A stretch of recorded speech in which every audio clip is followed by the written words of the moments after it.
Hello, Ohio State fans. Welcome to the Bucknuts Happy Hour. We are well into it now, aren't we? Headed into week 9 of the college football season. 8th game for the Buckeyes coming up this week as they travel on the road for the second time this year, headed to Penn State to take on the Nittany Lions, number 13 ranked team in the country. I'm Patrick Murphy. If you've been following along with us, you know how this works. It's the Bucknuts Happy Hour. We have some fun with it. Do things a little differently. I'm actually not at my house where I normally am. I'm at Zaftig Brewery in Columbus on 5th and Summit. And I recorded, I think, one other time from here. So they're one of my favorite bars. They show Ohio State football. They show soccer, which appeals to me. And I've got one of their beers here, which I'll have throughout. We're going to talk Penn State today, and we'll hit on a lot of different topics, but first, we're going to bring in Tyler Donahue from Lions 247, our site. I was on their podcast. Tyler, thanks for jumping on with us, and happy to have you here for the happy hour. I'm glad I can return the favor. I'm glad you found a brewery to saddle up to for your show. I'm only drinking water right now. I got a 1-year-old baby in the house. It's Thursday afternoon. I'm no fun, but I did throw that water into my mule mug for you in honor of the happy hour theme. Yeah. I love it. That's fantastic. It's not quite the fireball and ice that we had last week with David, but understand David's a lot more fun than I am, and he's a bit younger than I am, but he kills it on that Iowa beat. He's a good gift for you. He does great. Let's get into this because we could probably talk about this for multiple hours, but one of the big things that came up with Ohio State fans, and I'm not sure how much this reaches back to you guys, but even before this schedule was announced, Ohio State fans complain about the fact that it seems like every year when Ohio State goes to Penn State, it's a night game. It's the whiteout. The last several times Penn State's come to Columbus, it's been an earlier game, big noon kickoff. We could go into the logistics of that, but I've never even been to Penn State for a non-whiteout, non-night game. How do you think that may change things in terms of atmosphere and whatnot? What's it like for a noon game at Penn State, even when it's a big one? Well, let's start. It's got to be better than last time the Buckeyes came to Beaver Stadium. Because right. That was the most eerie setting I've ever experienced. I mean, Justin Fields put on a clinic that night. It was an entertaining game at times, but it was silent in Beaver Stadium. There was nobody in there. So it will not be the whiteout atmosphere. I know that Penn State and James Franklin this week have been pushing really hard, encouraging people to show up early, to pack the stadium early, to kind of replicate. They have a stripe out theme this week. But there's something to be said about what you could call that all-day energy when you're not getting into the stadium until 7 o'clock at night. The sun's already down, and you're ready to rock and roll. So Ohio State's going to encounter a little bit of I would say, more of a tempered atmosphere than perhaps they have in the past with the whiteout setting. That would be an 8 o'clock game. Maybe ESPN's game day is set up for the 48 hours preceding this. But everyone around here realizes what they could do with a strong performance. And everyone around here, although I don't think there's a lot of confidence that the Nittany Lions are going to pull off an upset on Saturday among the fan base here, I think a lot of people do have to tip their cap towards what Penn State has done in the series. They've lost 5 games in a row. The average margin of victory is 7 points. And you and I talked about this on the podcast earlier in the week. 15.5-point spread last I checked. That would certainly be a bit of an outlier in recent track record, especially when you factor into this game is in State College. Yeah, certainly. I mean, that's the best atmosphere of a college football game I've been to. I haven't been to a lot of the SEC stadiums. I've been out west a little bit, but in terms of just craziness, can't hear yourself think type of thing, it's insane. If you've never been to the whiteout at Penn State, put it on the bucket list, even if it's not an Ohio State game. I strongly encourage it. You mentioned kind of the mood around this game, what people are thinking. Does Penn State view Ohio State as the primary rival? There's obviously not that in-state conference team. There's not a Michigan like Ohio State has had, that long historic rivalry. So is that kind of the view from the fan base and maybe the team as well? I don't know if those two things come across different. When one of your mantras is unrivaled as a program, they don't talk about rivalries much around here. That's just the way it is. And if you try to ask about rivalries, that's often the response you will get. I would probably phrase it as Ohio State being the most significant hurdle on Penn State's schedule on an annual basis. And I think that comes with a lot of respect for what the Buckeyes have been able to do on the recruiting trail, from program stability. I'm sure here in State College and in Ann Arbor and all across the Big Ten, there was a lot of people keeping their fingers crossed that when Urban Meyer left, maybe there'd be some successful carryover for a year or two, but then the wheels might fall off and Ohio State would maybe face a bit of a crisis moment as a program. Never happened, right? I mean, they just kept going, kept winning, kept recruiting at a high level. And meanwhile, Penn State has had a couple clunker seasons.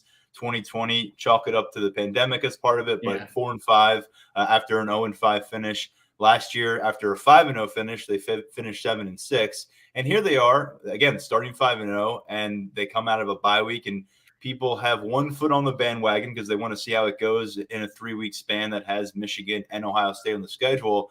And they burned a lot of people's trust, I think, with that performance out of the bye week in a big noon kickoff setting on the road at Michigan. It was competitive for the first half, really, because Penn State was able to force some red zone field goals.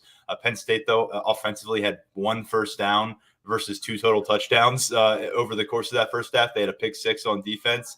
And then things really got away from them in the second half. They gave up 400-plus rushing yards. Sean Clifford had a career-low completion percentage. They couldn't run the football. And overall, you just thought, well, what happened for the last couple of weeks as the team was 5-0, sitting there at number 10 in the country? And I'll tell you what, I think the biggest thing to look for here, if you're Ohio State, is you are facing a Penn State team that swung the momentum back in their favor against Minnesota. It was probably their most complete performance of the season in a high-stakes pressure setting. Yes, it was an inferior opponent from a talent perspective, and Tanner Morgan's out of the equation, but Muhammad Ibrahim came in on a roll. They kept him to 102 yards. That's a season low on 30 carries. Sean Clifford was booed early in the game at Beaver Stadium. By the end of the thing, he was the Big Ten Offensive Player of the Week. So make sense of that what you will.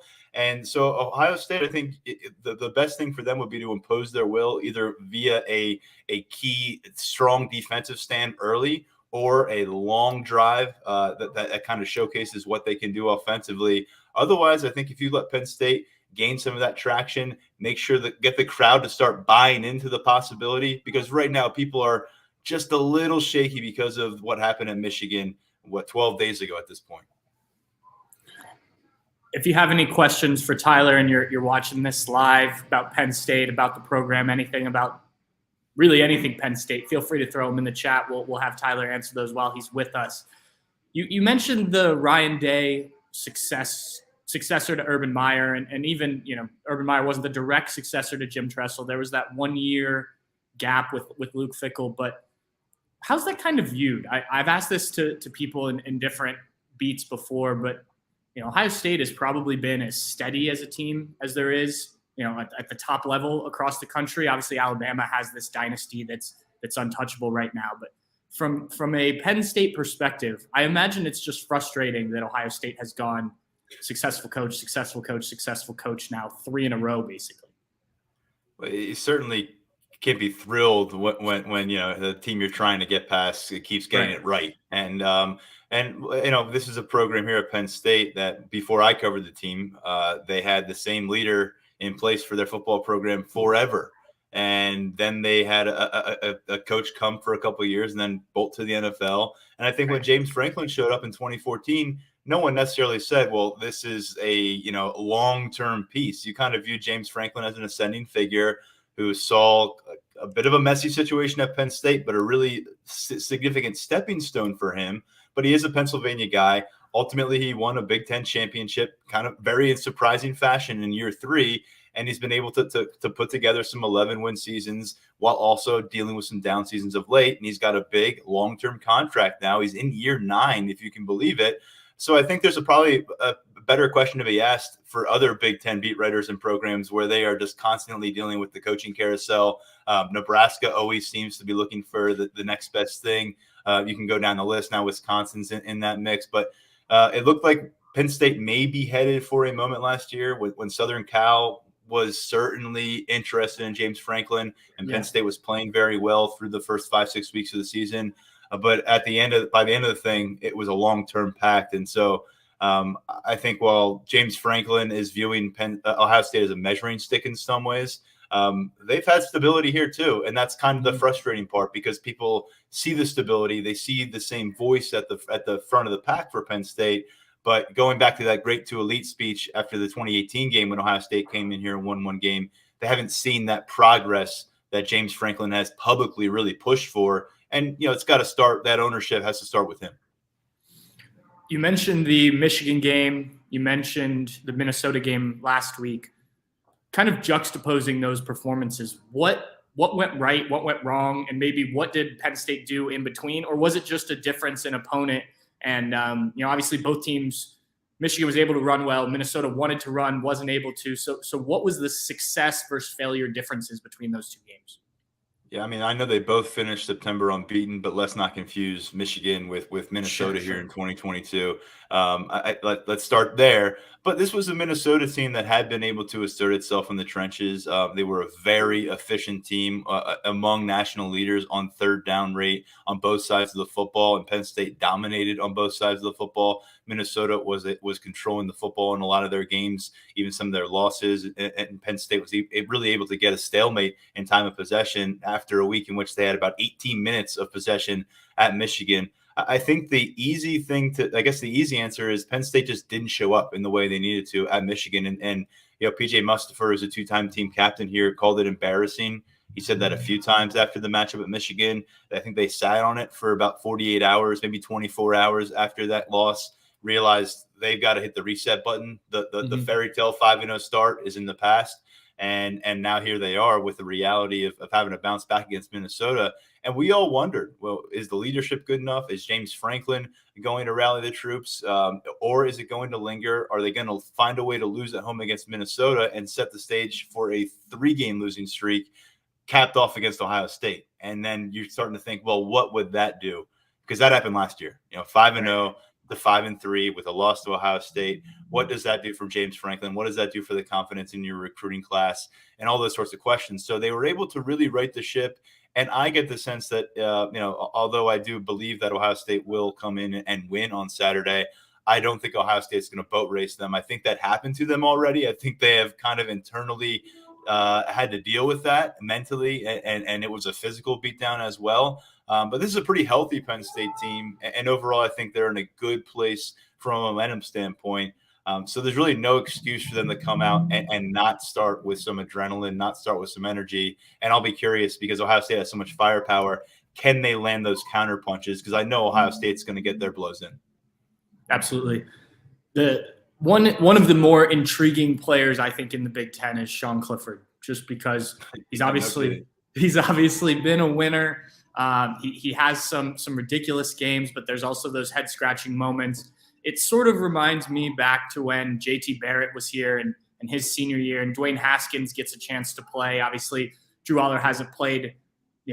Drew Aller hasn't had the same opportunity necessarily, but Dwayne Haskins had come in like that Michigan game and played really well, and people were calling for maybe Dwayne Haskins. And I get the sense that there's a similar frustration at times among the Penn State fans. How do you view this quarterback situation? Obviously, Sean Clifford's a starter, but does Drew Aller have a case that maybe he could make things better if he were to come in, or is this really the Sean Clifford team in your mind? By the way, I believe it was Micah Parsons calling for Dwayne Haskins to come in off the bench during his visit to Columbus. That was interesting. Yeah. But yeah, I mean, look, Sean Clifford, when he made that decision to come back for his 6th year and to do it here at Penn State, he could have hit the transfer portal and said, hey, it's been a good run. I've got my degree. I'm 23 years old, going on 24 years old. Let me find a spot to finish this thing out.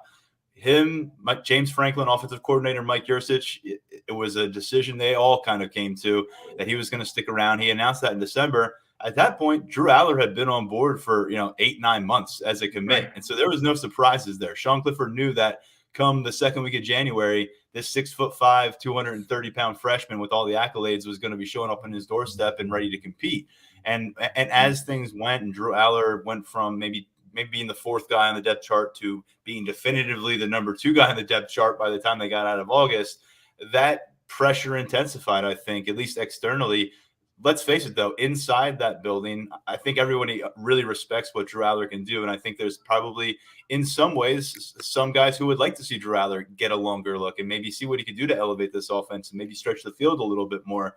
But This is a 4-time team captain in Sean Clifford, and everybody on that team will reference all the things he's seen as a Big Ten starting quarterback, not to mention this Ohio State team 3 times already as a starter. He's been at least the number 3 quarterback in this matchup 5 times in the past. So there is so much of the intangibles that the coaching staff and the teammates will point to. What is the problem is the tangibles haven't been pretty at times in some key moments, and coming out of that bye week, when he comes out of the gates and he's a 38% completion percentage at Michigan and they don't complete a first down pass until the third quarter. And you're thinking, okay, well, isn't the point of starting this 6-year senior, 24-year-old is because he'll be able to overcome the adversity on the road? What exactly are we doing here if you're a Penn State coaching staff?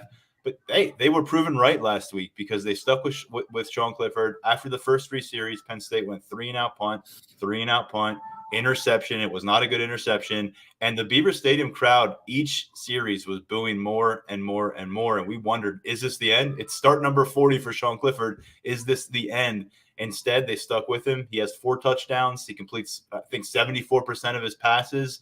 And he had a smile on his face this week. And James Franklin made sure everybody knew that he was the offensive player of the week in the Big Ten. And he paused for 5 seconds in the media room after letting us know about it. So there's some beating of the chest with Sean Clifford, but I got to be honest, the way we cover him, the way people talk about him, it's week to week. So he's got to earn that again this week. If he doesn't, Penn State's in trouble, and Drew Aller's back on the as the top topic next week before the next matchup.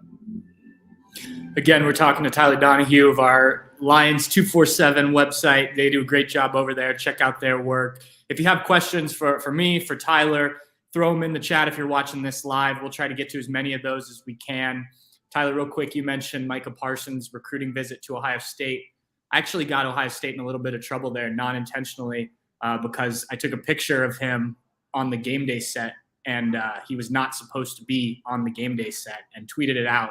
I didn't know that this was a violation. So you were the first domino to fall. Yeah, anytime he comes up at Ohio State, somebody that that's been around the beat for a while likes to bring that up and blame me for it. And look, I didn't do anything wrong. I was like, look, he's up there with Kirk Herbstreit.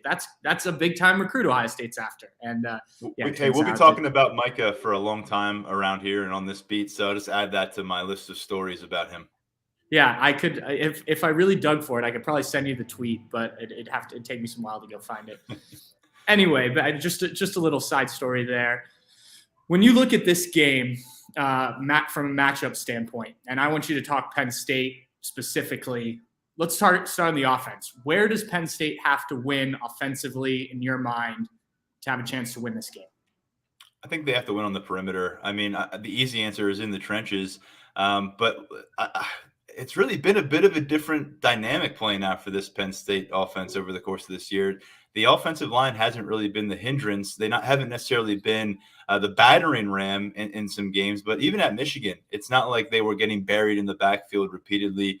They couldn't get much going in any regard. But I think right now where you're trying to find a spark for Penn State is with those receivers in one-on-one coverage down the field, Sean Clifford having the confidence to put the ball down the field, and those guys going up and getting it. We hadn't seen much of that through the first 6 games of the season. When you lose Jahan Dotson, I mean, Ohio State fans have seen the highlight reel with him over his college career. He was very special, and he did it for the last couple of years. He was there at a high level. So when you lose him, you bring in Mitchell Tinsley, who had 14 touchdowns last year for Western Kentucky. It's a leap in conference play, of course. But he's got 4 touchdowns right now. Him and Parker Washington are both right around the same receptions total. I think they're still each short of 30 catches on the year. So it pales in comparison to what the Buckeyes are doing in their passing game. I think both those guys have to have big games, at 70-plus kind of yard games, because 60 yards plus last week, or I'm sorry, 50 yards plus for each of them last week. Only the second time that had happened for Tinsley and Washington in the same game. I just don't think that's enough. Sean Clifford's going to need to be able to lean on them down the field, take their shots. I think they'll be playing come from behind for a lot of this. So it's going to be a big moment for both of those guys. Parker Washington, people have been eyeing him up. Could he take that next step as their replacement? He's got 1 touchdown. It was last week. It was a spectacular grab, but we're all expecting more from Parker Washington. Maybe he takes another step forward today or this Saturday. And then I think across the field, tight end has been really big for them, Patrick. Brenton Strange was kind of a one-man show there for the first 5-6 games. It actually kind of dropped off the face of the earth, their tight end usage against Michigan and against Northwestern, but it came back in a big way last week. Theo Johnson stepped up with a career game. It caught a touchdown. Tyler Warren caught a touchdown. He's another tight end, 38-yard grab. And then Brenton Strange, who's putting together an all Big Ten caliber season, is the other guy in that equation. So they've got the weapons. The key is Sean Clifford being able to trust those guys downfield and then making plays in some of the bigger moments of their careers. A lot of the names I just mentioned, they have not been leaned on offensively by the Nittany Lions in a moment like this in their careers. So we're going to learn a lot about several of those guys. Same question, defensive side of the ball for Penn State. I think I may know where you go with this, but curious where you think that matchup has to be won for the Nittany Lions on defense. Let's just flip it around and go cornerback. And it's just the talking point this week. We had John Dixon on the field yesterday after practice, speaking with him for a bit. And I think 4 of the first 5 or 6 questions were about some form or fashion of how much respect do you have for this Ohio State wide receiver group. I think eventually someone asked, are you tired of being asked about the wide receiver group from Ohio State? And he did say, look, this is the best wide receiver unit that we faced since Ohio State in 2021. You know, I mean, there's a bunch of guys out there on fantasy football rosters from that team last year, but they continue to replenish that room. And Julian Fleming is the guy that I think everyone doesn't want to see Penn State be torched by. They'll probably be able to deal with it if C.J. Stroud has himself, a strong game. That's what he does. He strings those together. But they prefer it to happen with other receivers involved. Julian Fleming was the crown jewel of the recruiting efforts here in the 2020 class. There was a lot of thought early on that he was going to be a slam dunk pickup for Penn State. They fell off in terms of their passing production at the wrong time of his recruitment. Ohio State did a fantastic job as well, getting him to campus, convincing him it was the right spot for him. And now in year 3, he's taken that step, as you well know. So there's just a lot of names you can reel off. Joey Porter Jr., he's on his way to being the first-round pick for Penn State at the cornerback position. Johnny Dixon, who started his career at South Carolina, has done a really nice job in his second year with the program. And Kalen King, who's a sophomore out of Detroit, he is only, I think, second or third in Power 5 football and pass breakups. That is one behind Joey Porter Jr. Porter has 12. Kalen King has 11. So these guys, since game 1 against Purdue, when they faced 60-plus passes, have been really extraordinary for the most part.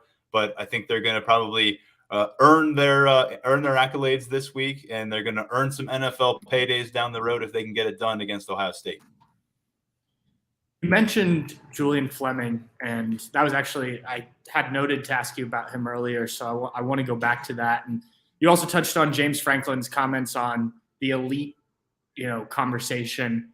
Mm-hmm. Is that where Penn State has to start winning, is those type of players? Now, we talked about Micah Parsons earlier. He's obviously a guy that both teams wanted that ended up at Penn State. But do they have to win more of those matchups in recruiting to get to where James Franklin is talking about? Is that the difference right now in your mind? I think it's a little chicken versus egg. Do they need to win more in the field, or do they need to win more in recruiting? Because they've gotten talent. I mean, look, Ohio State's going to out-recruit 99.7% of everybody across Power 5 football. That includes Penn State. Oftentimes that includes Michigan. That includes Notre Dame. I mean, that's just the way it is right now with what Ohio State can do nationally, plucking guys from different corners of the country. But yeah, it's important when Penn State has guys in their footprint, because they don't have that national reach that Ohio State has right now. They don't have the recent national championships. They don't have the recent Heisman Trophy contenders. They don't have as many guys balling out in the NFL right now. They have plenty, but not many programs have as many as Ohio State does. And so what you can do there is, when you got a guy like Julian Fleming pop up and he's less than 2 hours from campus, I mean, there's only so much you can say about that situation and then the sting of losing him. And James Franklin talked about that sting. He said it's one thing if you lose a player from your recruiting footprint and he goes somewhere far away and you don't really have to deal with him much, and he has a successful career, and good for him. If he goes somewhere and you got to see him every single year for the next 3 or 4 years, and he's coming back to your campus with the opposing team and you're reminded of it, that's difficult. So I don't really know where it starts for Penn State. I mean, I think right now it starts with them making sure that they level up from the NIL perspective. James Franklin is really ardent about that. The new athletic director, Patrick Kraft, has made that a focal point early on in his career here, making sure that they don't fall behind the likes of Ohio State because they're trailing in other regards right now. So James Franklin, he's got that long-term contract, but he is never going to stop with the arms race conversation. The key for him is avoiding pitfalls like they faced last year. It gets a lot easier to ask for things and develop that wave of support and make sure guys are staying close to home when you're getting the double-digit wins on an annual basis. If they lose this game, they need to bounce back and they need to find a way to run the table, get to 10-2, and get to New Year's Six kind of relevancy bowl conversation. They can't go to 6-2 and then kind of meander their way through November, because then you lose the momentum you gained early. The problem for Penn State is they have been able to sustain momentum for months at a time, much less years at a time, and Ohio State really hasn't surrendered momentum for about a decade at this point. We had a question here from somebody. You'll be able to answer this. Yakov asked, he read that a few Penn State offensive linemen may be questionable for the game. Have you heard anything along those lines? Yeah, we get very little. I know you mentioned you get an availability report, which I'm jealous of, but we do get a peek at practice, and we're obviously aware of what happened last game and who wasn't available. And there are some questions on the offensive front. Landon Tengwall, who started the first 5 games at left guard for Penn State, was not with them last week, and then against Michigan the week before, he was injured in pregame warmup. So if he misses this week, that will be 3 straight, and that means Hunter Norzad, who transferred in as an all-Ivy League prospect from Cornell this past offseason, would make his 3rd straight start at left guard. You also want to keep an eye at right tackle. Caden Wallace did not finish the game last week, but he's been rotating with Bryce Effner in that role already. So a bit of a shared opportunity there. They have some mixing and matching to do, but overall, they've proven they can go 7, maybe 8 deep on the offensive front. Different test this time around, but I would say compared to years past, they're a little better equipped if they have to miss a guy or two in this one, but it's not an opportune time to do it. Absolutely. That will certainly be interesting. You mentioned the NIL, and I don't like to necessarily bring that up, but I know when it does come up, I find it interesting. I know what Ohio State has done with that. What is the Penn State approach to NIL thus far? It's still obviously a pretty new concept to most people, but how have they handled that? Is there collectives on that side of things? What's been the overall NIL approach thus far? Yeah, I mean, there's been a few collectives popping up, and I think that's kind of the confusing part for people is there's one like, university-wide, athletic department-wide collective, and people are, some people may be more inclined to funnel their finances towards the Power 5 football program because that's what they care about, and that's where they think that Penn State athletics can make the biggest impact globally and nationally. And then there's some football-centric ones where guys like Kajana Carter are involved with it. Some big-time alumni are backing it. I would say, though, Penn State kind of stumbled out the gates. Part of that was they had an athletic director hitting the exit door. That's kind of a hard time to be hitting a pivot point like this. But Patrick Kraft has come in from Boston College. He's a visionary kind of guy. He's also a very aggressive and proactive personality. And I think they're in a pretty good spot from that standpoint. The problem for them is, and I guess maybe it's an advantage in some ways for a lot of teams, is they didn't dive in head first this time, 9 months ago. But it looks like some of the teams that dove in head first are paying the penalty for it, and that may be the case moving ahead. So we'll see. It's hard to judge so much in year 1 of this thing. I think you want to see how teams go into year 2 and how they recalibrate. But James Franklin has been on the record a few times, and he's going to beat the drum. They've got work to do, and he's mentioned the numbers that Ryan Day has thrown out in Columbus, and he says that needs to be our goal, if not more, because otherwise we're falling behind. Sure. Well, Tyler, I know you're busy this week, so I really do appreciate you hopping on with me and doing all the stuff we did back and forth this week. I will see you on Saturday. I'll come say hi. We get a chance in the press box, but thanks again for everything. I do really appreciate it. Yeah, it's been fun. And good luck to everybody this weekend who's making the trip to Happy Valley. Hope it's a safe travel for all Buckeyes fans making the trip to Beaver Stadium. Should be a beautiful Saturday afternoon here. All right, we'll talk on Saturday. See you later. All right, later. Bye. Thanks again for Tyler jumping on with us. They do. I say this every week, but I truly do mean it. They do great work over there at Lions 247. If you want to go check out kind of the Penn State approach to things, they have had plenty of coverage throughout the week. He mentioned they get to watch practice. Boy, am I jealous about that. We don't get to watch practice other than the off season. I want to get to this because I saw there was a lot of conversation about it in the chat here. Rumors are swirling. This was Sue saying from YouTube. Rumors are swirling that Jackson Smith-Njigba is done for the year. What have you been hearing?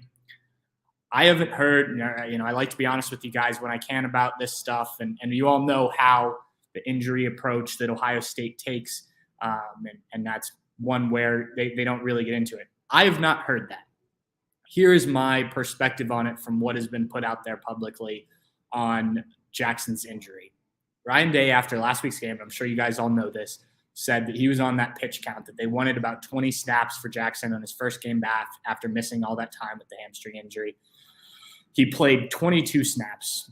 It looked very much to me like when he was done with that 22nd snap, which was that route towards the sideline, that he did injure something. He was talking to trainers. Now, he never went to the tent. He never went to the locker room. He was running up and down on the sidelines. He was, kind of stretching his leg out a little bit. And obviously didn't come back in. Ryan Day said at halftime, I think either to the radio broadcast or TV broadcast, that he was probably done for the day. Obviously, the Buckeyes didn't need him. Today, this is Thursday when we're recording this, Ryan Day was asked on his Zoom call about Jackson, and he said he wouldn't be addressing any injuries, but did answer on a follow-up that, the idea is they need Jackson ready 100% at the end of the year. And so ramping him up slowly is kind of the approach, and he leaves a lot of that to the medical staff. So 20 snaps last week, if healthy, more snaps this week. It's that kind of approach to have him ready for Michigan, Big Ten championship, potentially college football playoff, all that stuff that the Buckeyes could face. So, look, we'll find out Saturday morning Jackson's status. It would not surprise me if he is listed as a game time decision, and then we'll see from there. But this place is like Fort Knox when it comes to the injuries, and obviously for a reason they don't want it put out there to everyone. So I just wanted to address that because I saw there was a lot of comments about that, and I'm sure everyone listening to this is interested in what's going on with Jackson. So I gave what I know, what I saw, what I think type of situation there. But I want to go back and talk about this Penn State game because obviously it's the biggest game so far that Ohio State has played, and we don't talk football without Tim Hall from 97.1 The Fan. Tim, thank you for jumping on again. You've really made this a routine, and I do really appreciate it. I appreciate it, Pat. And again, I'm sorry that I can't partake in the suds. Yeah. Like that's maybe if we could do this in the morning next time, before I head into work. I mean, how about like a 10 a.m. beer? Wouldn't that fit nice, Pat? You're a guy. You can enjoy an all-day parts. You live the soccer lifestyle. Those Premier League games are mostly on in the morning out here in the States. Yeah, I have no problem with a morning beer. Actually, I thoroughly enjoy morning beer. I do wonder if it really fits the theme of happy hour. I mean, I guess the 5 o'clock somewhere applies in that situation. Well, we're not doing it in happy hour right now. I mean, it's 2 o'clock. So again, the whole point should be whenever you're listening to this podcast or watching this podcast, that is your happy hour, right? It's happy time. All right. Well, one of these weeks I will schedule with our writer from another team, try and get it done in the morning. Look, I'm balancing everyone's schedule here. I got to make sure we're done so you can go on the radio. I got to make sure that our other writers can get on. It's plus, I have things to do as well. But let's dive into it. We won't talk about the fact that you can't drink all that much longer.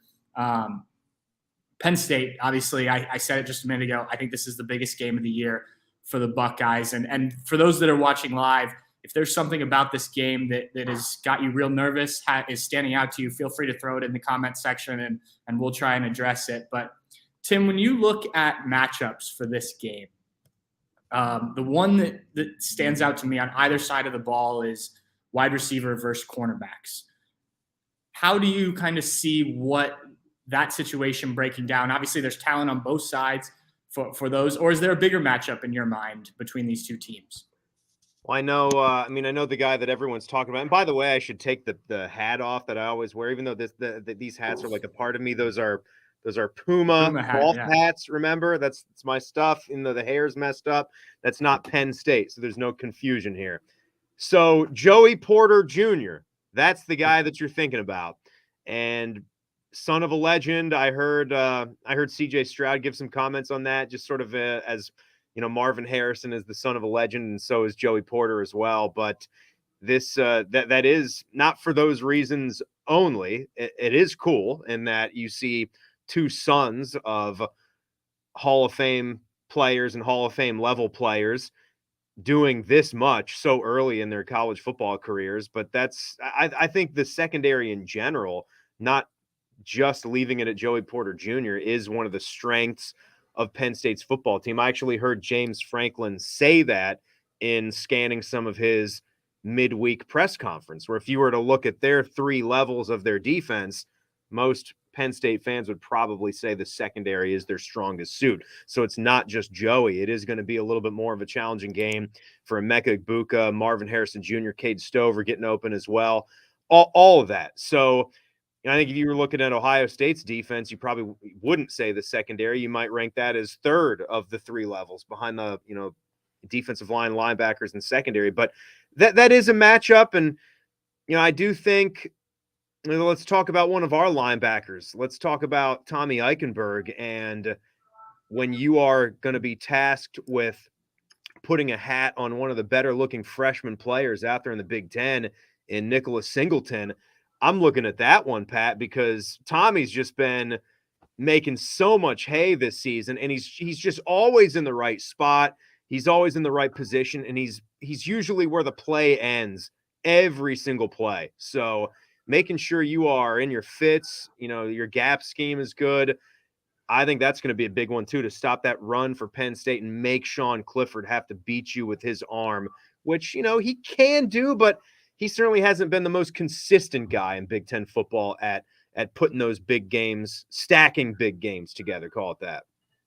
No doubt about it. It will certainly be interesting to see how Sean Clifford performs.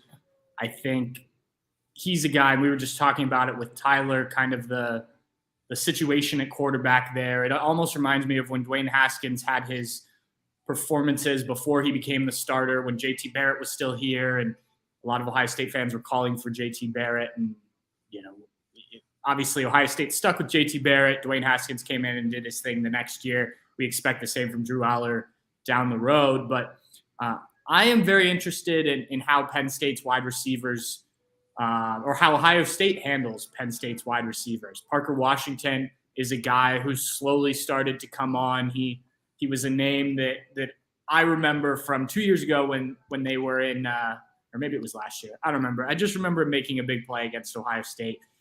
He's their top receiver so far this year, 30 receptions, 388 yards, only one touchdown. I haven't thrown a ton of passing touchdowns. And then Mitchell Tinsley, who's a transfer, has come over, 4 touchdowns this year. Look, we've talked about Ohio State cornerbacks a lot, haven't we, Tim? And I think they've gotten better. I think Denzel Burke has played well the last 2 weeks. Now, maybe you throw out last week because Iowa couldn't throw the ball to the receivers in general. But I think that going against this group of receivers will be the biggest test Ohio State has faced. Michigan State was probably just in terms of pure receiver talent. But I think Penn State has a couple guys that can really challenge you. So how does Denzel Burke respond? Is Cameron Brown back, and how does he respond? If it's not Cameron Brown, what's it look like between J.K. Johnson and Jordan Hancock, who we saw last year? So I think it'll be interesting. When you look at what Michigan did to Penn State, what's your confidence level that Ohio State will get back to that running game that they had a couple weeks ago? Obviously, last week we're not able to run the ball, with the caveat that a good Minnesota rushing team came into Penn State last week and had no success running the ball. Yeah. What do you feel? I feel like this is key. Like, you can't just become one-dimensional against this Penn State team, in my mind. Well, here's the thing that is working against Ohio State right now, because I thought a lot about this particular question, or where you're going with this question, because of the optics at this point in the season in college football. We do this every year. It comes up when it's time to do a college football playoff ranking show. We know that's coming up. That's this coming Tuesday, right, Pat? If I'm not incorrect. Yeah. Very first one. So I don't think that Penn State is going to allow themselves to get manhandled again like Michigan manhandled them. Right. But when the outside world is looking at the lack of a strong schedule for the Buckeyes, they will likely then point and say, okay, you went to Penn State and you didn't nearly rough Penn State up the way that Michigan roughed them up.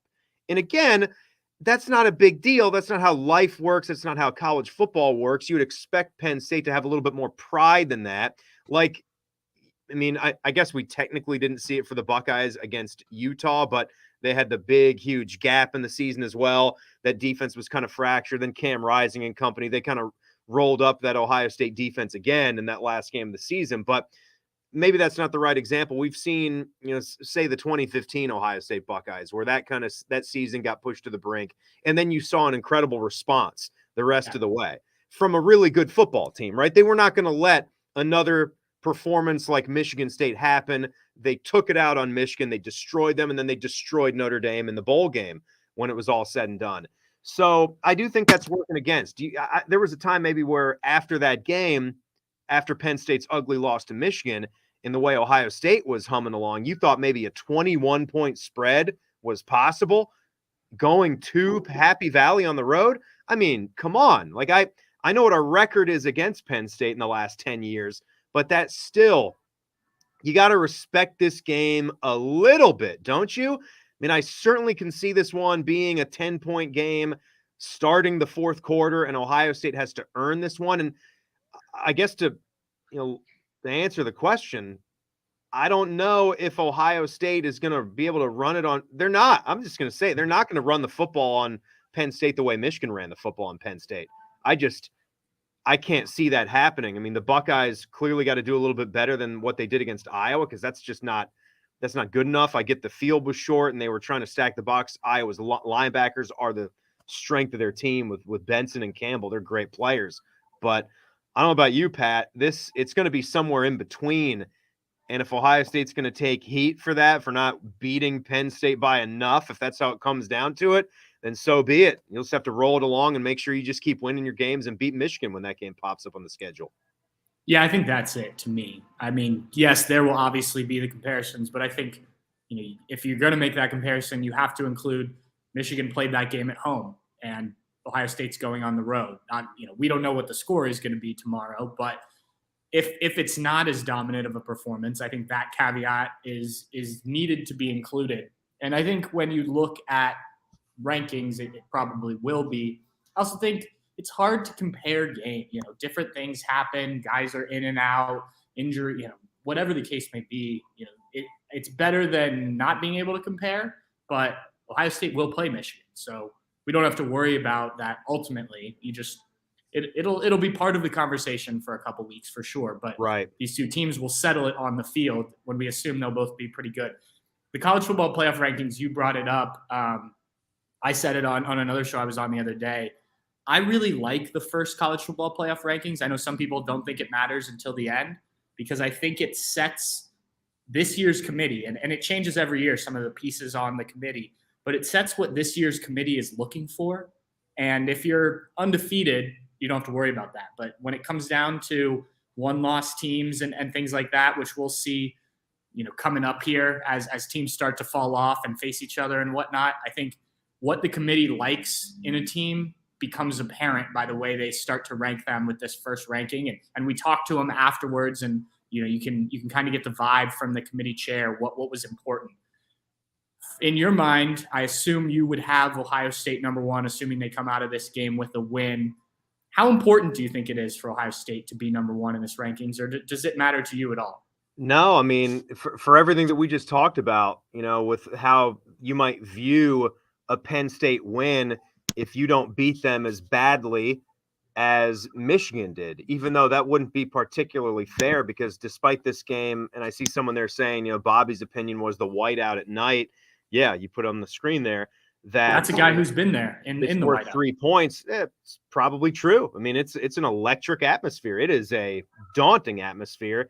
And even when Penn State hasn't beaten us in those whiteouts, they've been very close games. They've been closer games than we expect. But yeah, you're still going on the road to Penn State. What do you think? There's not going to be 100,000 fans screaming in the stadium. They're a one-loss team. They're ranked 13th in the country. They get a chance to play Ohio State at home and wreck the Buckeyes season for right now. So that's still going to be a big-time college football environment. Michigan had those guys at the Big House, but I don't know. So you're telling me, Pat, are you saying you would have Ohio State number one in the first college football playoff rankings, or that's how you think it's going to go? Because there's nothing that I've seen with the respect that Big Ten football has on the block compared to the SEC that a committee of people will put the Buckeyes number one, as long as these.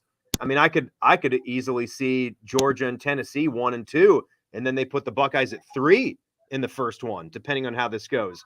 Tennessee has a game against a ranked Kentucky team, so if they blast Kentucky after already beating Bama, I could see that. I don't know if I'd have a big time problem with that either. I mean, you can only play the schedule that's there, but you obviously have to get some credit for beating teams that are better at this stage of the season. And Notre Dame is a very bad football team at this point in time. People are going to take that into account. We couldn't control that based on when the game was played. They were number 5 when the game was played, but that's just how it is right now. So I don't think Ohio State's going to be number 1 in the first poll. Do you? Well, so here's what I mean when I say it depends. This is when you find out what the committee values, because each year we've heard some different things about. Sometimes it's wins over ranked teams. Sometimes it's game control.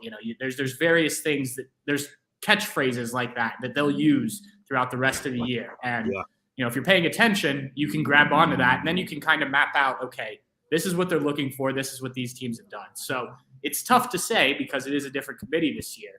The reason I think Ohio State should be number 1, but the reason I think the committee has a good shot, I'm not going to say will put them at number 1, is the way that Ohio State has beaten every team on their schedule. Plus, assuming you go in and beat Penn State this week, now you have one of those ranked wins that has been elusive for the Buckeyes this year, and a good ranked win on the road. I think when you look at every other team that's kind of in that conversation, there's either an Alabama who's lost a game, they obviously won't be number 1, but in the playoff conversation, or there's been games that have been closer than they should have. And Georgia has one of those with Missouri. Tennessee had one earlier in the year. I forget who it was with. Obviously, they have the great win over Alabama. Clemson's had a couple closer than comfortable games. Michigan, Maryland went into their house and made it really interesting. Ohio State hasn't, aside from Notre Dame, and let's be honest, that was more than an 11-point game in the second half. Ohio State wanted it to be. Ohio State hasn't had an issue yet. And the metrics, when the committee looks at those metrics things, you're going to see a really good offense and a really good defense. Georgia's defense is getting back to that standard, and the offense has been pretty good, but not elite. They haven't had the same running game that they've had in the past. They've certainly got weapons. Tennessee's offense is very good, but the defense isn't at that same level as Ohio State right now. So I think there's a very strong argument for Ohio State number 1. The committee ultimately does, we'll find out Tuesday. But again, I think that's why this is interesting. Between this one and the last one, I think are less interesting because you kind of can figure it out. But this one, I think, will give us kind of the blueprint for what they're looking for. Yeah, you're right. You're right about that. Tennessee, like we've said back there, they got another ranked team themselves coming up. It's Kentucky, and it's not Penn State. So again, I get that, but their win against Bama is a win against Bama. We can talk about how high the scores were and all that. And the problem is too, you get to split hairs. That's what's fun about making these arguments, right? We could sit around a desk all day. We could come up with some reasons why we would put Ohio State 1. And this is what the committee does. And this is what the committee does. There's 12 people, right? Whatever. You and I should essentially, you could assign us a point to argue. And I would like to think that you and I, like you play that game in school, right? Like with the debate team, here's a side of a discussion. You might not believe in this side, but too bad. That's your task for today. You're going to argue that side. Right. And we could do it, right? And my argument for Georgia now, since you just took Ohio State, is all right. Let's hear it. Is you might get pushed to the brink of a loss, but every team is likely going to have that game at some point. Maybe Georgia just had that earlier in the season. And they have now hit their stride and not have had anyone play them close since then. Kent State put up 22, and then the Missouri game is when we're going to talk to. But the funny thing about the Missouri game is by the time that I caught wind of it and got home and got to a point where I could get my eyeballs on that TV, it was funny, Pat. And I saw you were on Twitter watching it too. At no point in time did I think that Georgia wasn't going to win that game. Right. It's like something clicked in them. And they said, what the hell? Like, why are we losing to this team? I mean, I think they were losing by the time I caught it, but it started with a Missouri drive. And of course I'm invested in that. Like any average college football fan, you're like, all right, come on, let's go Tigers. Right. And this is from a Jayhawk here. I'm like, let's go Mizzou, beat these guys. But no, like they just got stoned. They had one pass play over the middle where if the guy catches it, maybe it extends the drive. But Georgia was just smothering them. I don't know what the first 3 quarters of that performance were, but by the time I caught them, they looked like they were not going to let that game up, despite how many points they only won by. And you've got the Oregon win, right? Let's focus less on what teams were at the time of the game and what teams have proven to be midway through a football season. Oregon just dismantled UCLA. That's a hell of a win, Pat. I mean, it's a hell of a brutal win, 49-3. If we were going to call all games equal early in the season, middle of the season, late in the season, and that one to me does help them because Oregon has proven in time to be a good football team. So there's those factors. And then the metrics, you look at Georgia offense and defense, they're still right up there with Ohio State. I mean, I was looking at this the other day. That kind of escapes me, but is Georgia not top 7 in both? Their total offense, I think, might be ahead of Ohio State's now at 2 or 3. I think the Buckeyes dipped to 4, and Ohio State's defense up to 2 after stoning Iowa the way that they did. But that's what it is. That's why, the Tuesday rankings will be fun to check out, Pat, because are they going to go with a little bit of that schedule? Who have you beaten with the teams combined with the metrics? Or are we going to go a little bit of that gut instinct? It just feels like Ohio State is the team to beat, the best team in college football right now. So the Penn State performance is going to be huge. Like if they can go out and just dominate them, but funny as it is, I don't think that performance that they put forth against Iowa on Saturday is going to be a 20-point win at Penn State. I think that's more like a 7 to 13 point win. That same performance that they had against Iowa, because CJ won't get away with some of those throws that he had. Those will get picked off, and those will get returned a good bit too by Penn State's athletes. So it's going to have to be a much, much more high alert type of game for Ohio State's offense. Yeah, I agree. And let's be clear with the rankings, with the college football playoff rankings, they are not supposed to look at where teams are ranked in the other polls. Now, obviously, these people watch college football, so they know it's impossible. Ohio State's right. Ohio State's number 2. Georgia's number 1. You know all this.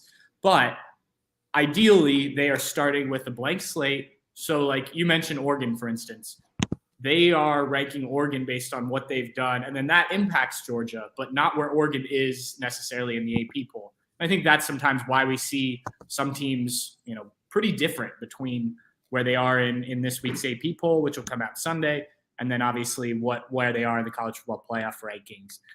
Tim, you mentioned this game with Penn State. I want to get back to that before we wrap this up.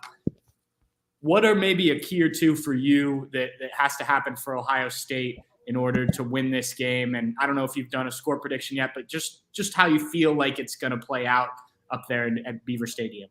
Well, I mean, I think some of the commenters here have talked about the run game. You got to be able to run it a little bit better than you did against Iowa because and I do think that's something that's going to happen because we talked about the strength of Penn State's defense being that secondary. And, CJ is going to have to make sure that he becomes a little bit more careful of a passer down the stretch, so by the time that we get to November 26th, that team up north, that he's crescendoing and he's not making any of those risky types of throws that don't need to be made in early downs and distances. Sometimes if a game becomes on the line, you got to take a shot, you got to take a risk. That'll happen. But I do expect the run game to be better. I think you're going to be able to see, Ohio State's passing game play off that a little bit more, where, you're going to bring Penn State up into the box a little bit more to where they're going to have to keep Mayan Williams and Travion Henderson honest. And then CJ is going to be able to do some of his CJ things, hit Emeka, hit Marvin Harrison Jr. down the field. There'll be some big plays, but all in all, like I don't think Ohio State's winning this game by 30, Pat. I hadn't put my score prediction down yet, but yeah, I can see maybe like a 35-17, 35-21 type of football game, and beating Penn State on the road, take that, go the rest of the way, and hopefully I'm wrong, and Ohio State's defense. That's another thing, Pat, where I'm maybe equally intrigued, maybe more intrigued by what kind of performance Ohio State's defense can throw out there, because they might be feeling pretty good about themselves. But I mean, people just don't. I think they do. I think people understand how Iowa might have the worst offense in Big Ten history since like the game has evolved in the 1950s. If they watched last week, they do. Wow. I mean, it's unbelievable. It's unbelievable how bad that offense is. And I understand you did what you were supposed to do against that bad defense. Right. You created 6 turnovers. You had a touchdown against them. So that was pretty nice. But let's go. Like you hold this run game and you get into Sean Clifford's grill a little bit. That could make things fun. Let's see what other notch our defense can kick it up to. Yeah, we had a couple score predictions thrown into the chat. I want to show those. 42-24 from Shane.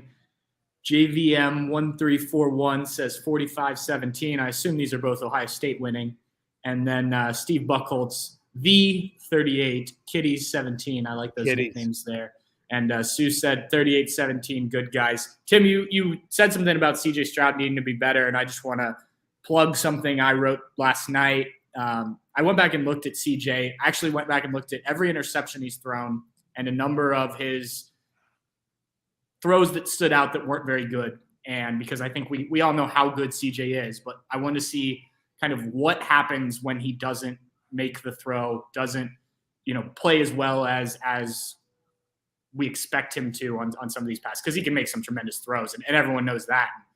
I dug into it a little bit, specifically Iowa, and I thought Iowa kind of encapsulated it well. The interception he threw and a couple other throws. When he's not on, platform, on rhythm, when he doesn't have the clean pocket, he's not Patrick Mahomes or those guys, which is becoming a bigger thing, to be able to throw. Not Patrick Mahomes, he's the best at it, obviously. I know what you mean. Like he's not. You can't sit here and say he's going to be the greatest quarterback ever, right? Yeah, he's got ways to go. Yeah. There's development that's got to happen when you are under duress, when everything goes wrong, right? Yes. When you are getting, shit blocking. Sorry, but you know what I'm saying. No, you're good. When everything goes haywire, like that is when push comes to shove, and he hasn't had to deal with a lot of that. He had barely been touched up into the Iowa game. Would have been sacked 4 times. I know what you're trying to say, Pat. I get it. Yeah. Well, and I encourage people to go read it, because I did a bunch more digging into that. And I also talked about some of the throws he made. That throw he made to Cade Stover, the one where he ended up hurdling the guy and picking up 20 yards. That's a throw where CJ looks like a Patrick Mahomes, because he has pressure one way, goes the other, comes back. But go take a look at that. Just a little self-pub for one of the stories I did. I'll retweet it when we get done here. But, I think, CJ is, in my mind, the Heisman Trophy favorite. So I don't want to disparage, but I think that he's going to get criticized when it comes to NFL scouting. They always do. And so there's Absolutely. More to it than when your ability's at a higher level, which his is. Like you said, I've got him as the Heisman winner still right now too. Again, over Hendon Hooker, you're going to get critiqued more, and they're going to look up. Like you said, there's going to be some plays where he is under duress and he does come through and make it happen. But then they're going to go deep into the analytics, and then they're going to find out what your percentages are when you're under duress, and are you making those good plays more often than not when that happens. That's the thing that he's still got to prove, right? When it is just a, bloody the jersey, mud stain on even though we don't get to frickin' play on grass anymore, but you know what I mean? Penn State grass. Yeah, it is, right? Pulled some NFL films and watched some John Elway footage when half of his jersey is covered with mud and dirt, and those types of games. Like, how are you making the plays through all of that contact and those hits and being put in uncomfortable positions? Yeah. Well, and the biggest thing that I concluded is, and you saw this at the Iowa game, CJ is a guy who bounces back. He's calm, he's composed, he figures out how to get through these games, and he's done it his entire career. And look, part of the reason we haven't had this criticism of CJ very much, maybe the first few games when he was still dealing with that shoulder injury, he didn't go to the Big Ten championship. He didn't go to the college football playoff. So other than Big Ten teams and Oregon, he hasn't faced those elite level defensive lines and things like that. And that's what I wanted to point out was he's got to be better in those situations if Ohio State's going to win a national championship with him, because they have the talent to do it. And if he's going to be the player he wants to be in the NFL next year and going forward in his career. So it wasn't a crap on CJ type of thing. It was more just kind of looking at stuff.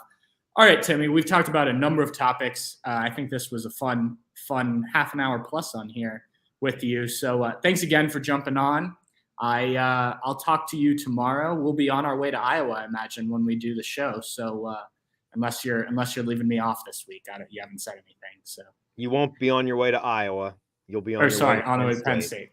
Yeah. Too much Iowa on the brain talking CJ's game last week. You don't know. Maybe I'm going to Iowa this week. Yeah, you're gonna cover the game from Iowa City. You got to stick up for the Buckeye media, right? I could have been that guy. Yeah, I could have been that guy and had real problems going home today, treating people like that. That's Why don't you shut up, Kirk, and try to figure out how to run your program and fire your son? We could do a whole podcast on that, but we won't. We'll save that for the Iowa people. Thanks again, Tim. I appreciate you jumping on. Yeah. All right, Pat. See everybody. Right. Go Bucks. Thanks again to Timmy for jumping on. He's been great helping out here. We had Tyler Donahue on earlier from Lions 247. Again, if you missed that part, go back and listen through the podcast. Tyler gave us some great stuff about Penn State. And I think we broke down a lot of it. JVM 1341 told me to have another beer. I am going to do that as I sit here at Zaftig Brewery, which allowed me to record here today. So thanks to them as well. And I appreciate all you guys. Let's see how this game goes. I think this is going to be obviously the biggest test of the year for the Buckeyes. I haven't done a score prediction yet. That'll come out on Friday, so keep an eye on that from Bucknuts. But we'll be there. Steve and I will be there in coverage of it. Check out Dave's What We Learned After the Game, the podcast. We will be on that as well. So we will talk to you guys soon.